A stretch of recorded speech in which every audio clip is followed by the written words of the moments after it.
My self Rakesh Kumar, math teacher आपसीवादी group of institution. Math class में 7th class Hindi medium के बच्चों का स्वागत है। तो बच्चों, आज इस क्लास में एक्सरसाइज नंबर 11.3 का रिवीजन करेंगे। एक्सरसाइज नंबर 3 में आपका क्वेश्चन नंबर फर्स्ट है, किसी वृत्त में यदि किसी लघुचाप का अंश माप 70 अंश है तो उसके दीर्घ चाप का मान क्या होगा।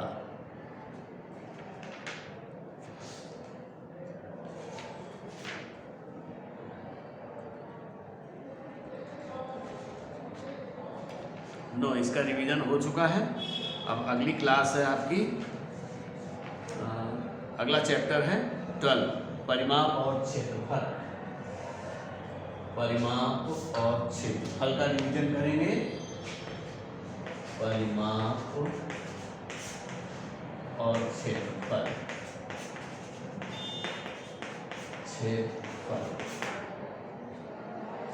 परिमाप और क्षेत्रफल में आपके पास कई आकृतियां आएंगी। तो सबसे पहले आयत।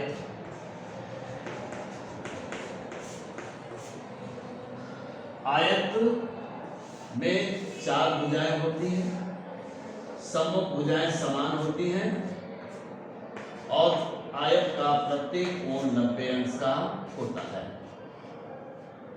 तो आयत का परिमाप, अगर लंबाई को L कहा जाए और चौड़ाई को B कहा जाए, आयत, यदि आयत की लंबाई बराबर L और चौड़ाई बराबर B, यूनिट या मीटर कह दिया जाए है, तब आयत का परिमाप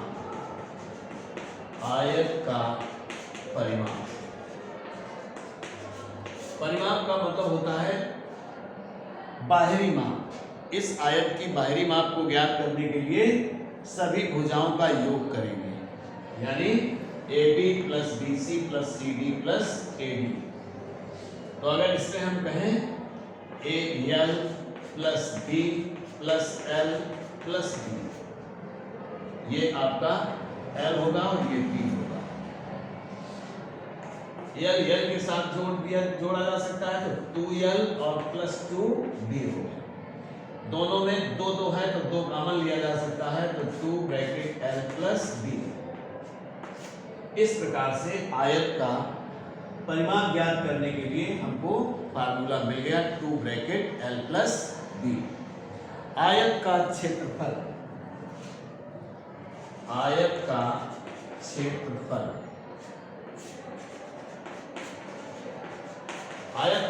होता है लंबाई गुणा चौड़ाई, और ये मीटर स्क्वायर में ये यूनिट आएगी। इसकी यूनिट मीटर स्क्वायर होगी या स्क्वायर यूनिट होगी। फिर इसके बाद आता है वर्ग की विशेषता क्या होती है? वर्ग की सभी भुजाएं समान लंबाई की होती हैं, अतः हम इसका परिमाप ज्ञात करेंगे। तो वर्ग का परिमाप बराबर 4 गुणा भुजा। वर्ग का परिमाप होता है 4 गुणा भुजा।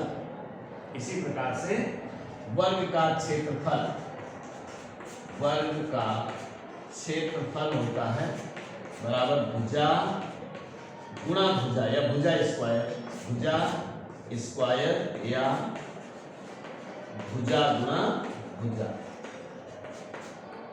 इस प्रकार से वर्ग का क्षेत्रफल भुजा स्क्वायर या भुजा गुणा भुजा होता है।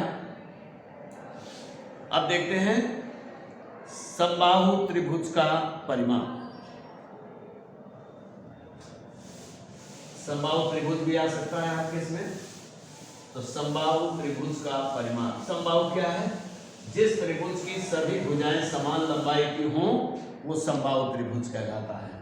जैसे इसमें देखिए, इस प्रकार से एक रफली डायग्राम बना लेते हैं। इसमें A B C हो गया।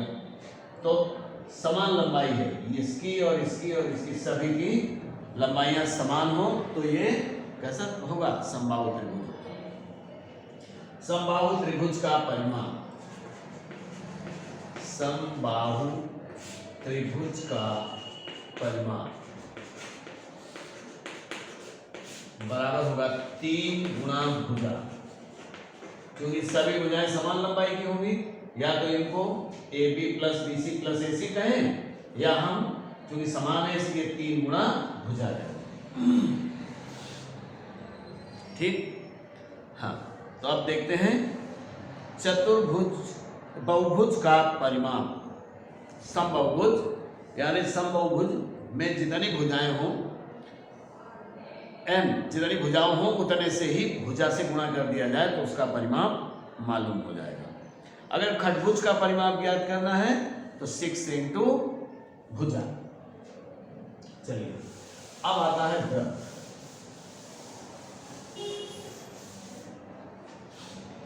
वृत्त आप एक प्रकार में पेंसिल लगाने के बाद नुकीला सिरा यहां रख करके और पेंसिल को ऐसे राउंड अप कर देते हैं तो वृत्त बन जाता है।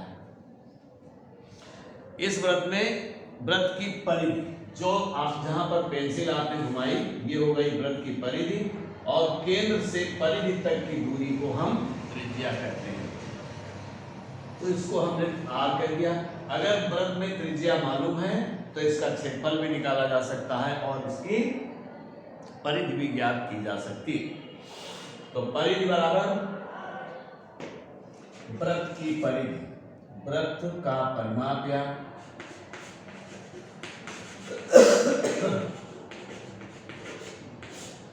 वृत्त का परिमाप या परिधि, परिमाप भी कहा जाता है इसको और परिधि भी कही जाती है, is equal to 2 pi R होता है। वृत्त का क्षेत्रफल, वृत्त का क्षेत्रफल होता है पाई R स्क्वायर, पाई R स्क्वायर। ठीक, चलिए जब व्यास दिया हो पूरा यहां से यहां तक, व्यास क्या होता है? परिधि से परिधि तक की दूरी जो केंद्र से होकर जाती है। अगर आपको व्यास मालूम हो, AB, परिधि याद करना हो तो परिधि बराबर 2 पाई D भी कह देते हैं, यानी पाई गुणा व्यास, व्यास गुणा पाई भी परिधि याद करती है। चूंकि देखिए 2 पाई R, अगर इसको हम चेंज करके लिख दें 2R पाई, तो 2R पाई का मतलब हो गया, 2R का मतलब ही व्यास है, यहां D लिख दिया, D गुणा पाई है, पाई D हो सकता है। तो अब इस प्रकार से देखें 12.1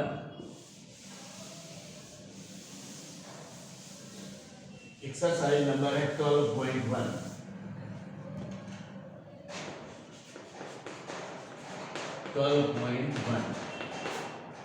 12.1 में है, आप उस आयत का परिमाप ज्ञात कीजिए जिसकी भुजाएं हैं।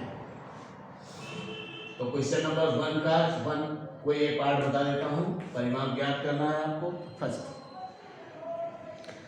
लंबाई, आयत की लंबाई बराबर 25 मीटर, चौड़ाई 10 मीटर। आयत की लंबाई बराबर 25 मीटर और आयत की चौड़ाई बराबर 10 मीटर। आयत का परिमाप बराबर, याद होगा 2 ब्रैकेट L प्लस B, ये फार्मूला था।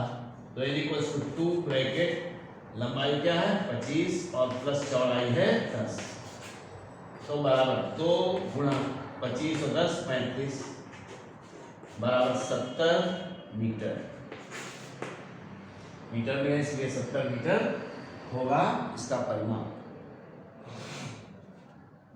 अब क्वेश्चन नंबर 2, वर्ग का परिमाप ज्ञात कीजिए जिसकी भुजाएं। क्वेश्चन नंबर 2 में है क्वेश्चन नंबर 2, वर्ग का परिमाप। तो वर्ग की भुजा बराबर वर्ग की भुजा। इसमें भी 4 ऑप्शन हैं, तो कोई एक हम बताए दे रहे हैं।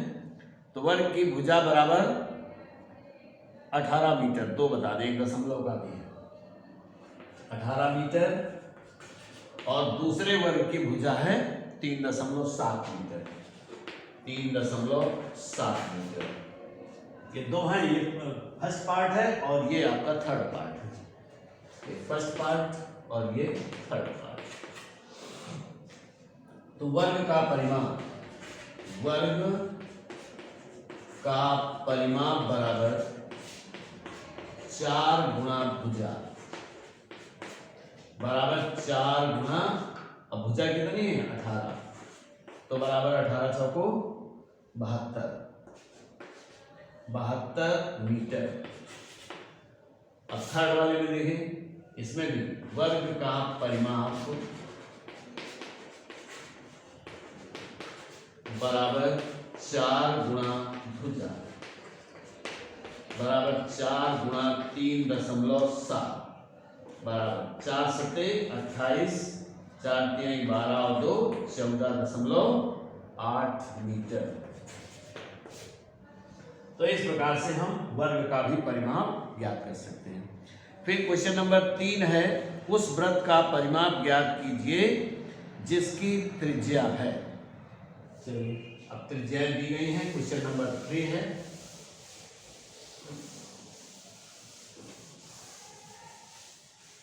क्वेश्चन नंबर 3, वृत्त की त्रिज्या बराबर, इसमें भी 3 पार्ट हैं, तो पहला और दूसरा दोनों बताए दे रहे हैं। फर्स्ट पार्ट में है वृत्त की त्रिज्या 28 सेंटीमीटर, और सेकेंड में है 1.4 सेंटीमीटर। अब चूंकि इसमें दशमलव में है इसलिए इसको और बताया दे रहा हूं। तो वृत्त की त्रिज्या क्या होती है? वृत्त की त्रिज्या है, परिधि कैसे ज्ञात करेंगे? तो परिधि बराबर 2 पाई r, तो बराबर 2 गुणा 22/7। पाई का मान 22/7 या 3.14 होता है, जो सदैव निश्चित होता है, और इंटू r, रेडियस क्या है 28, तो 7 चौको 28, 22 दूनी 44 और गुणा 4 बराबर 4 चौको 16 और 17 सेंटीमीटर। ये उस वृत्त की परिधि आ गई जिसकी त्रिज्या 28 सेंटीमीटर है। यानी वृत्त कुछ ऐसे बना होगा, यहां से ये आपका 28 सेंटीमीटर है, तो इसकी त्रिज्या परिधि क्या हो जाएगी? ये जहां पर आपने पेंसिल चलाया है ये हो जाएगी 176 सेंटीमीटर। वैसे ही इसका सेकेंड पार्ट देखें, तो वृत्त की त्रिज्या आपको मालूम है, तो वृत्त का या परिधि बराबर, वृत्त की परिधि बराबर 2 पाई r, तो बराबर 2 × 22/7 × 1.4, तो इससे कैंसिल हो जाएगा, तो 0.2 आ जाएगा। 22 दूनी 44 और गुणा 0.2, 44 दूनी 88 यानी 8.8 सेंटीमीटर। ये आंसर मिल गया। तो इस प्रकार से वृत्त की भी परिधि ज्ञात की जा सकती है। अब उस वृत्त का व्यास ज्ञात कीजिए जिसकी परिधि 88 सेंटीमीटर है।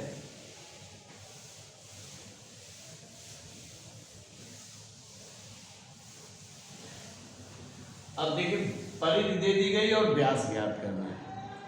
क्वेश्चन नंबर 4 है, क्वेश्चन नंबर 4 में है परिधि बराबर 88 मीटर है, 88 मीटर। अब हमको व्यास ज्ञात करना है, तो व्यास पाई d होता है, तो पाई डी व्यास नहीं तो परिधि होती है? तो वृत्त पाई डी बराबर वृत्त की परिधि। तो पाई का मान 22/7 into D is equal to वृत्त की परिधि है कितना 88। अब हमको 22/7 को इस तरफ ले जाना है तो डी बराबर 88 इंटू 7/22। इससे कैंसिल कर दिया जाए तो 22 से कम 22 चौको 88। तो डी बराबर हो जाएगा 4 गुणा 7 बराबर 7 चौको 28 सेंटीमीटर। अब व्यास आ गया आपका 28 सेंटीमीटर। तो इस प्रकार से आप क्वेश्चन नंबर 4 तक बहुत आसानी से सॉल्व कर सकते हैं और इनकी प्रैक्टिस सभी को करना ही है। तो बच्चों इस क्लास में इतना ही, आगे नेक्स्ट क्लास में। Thank you.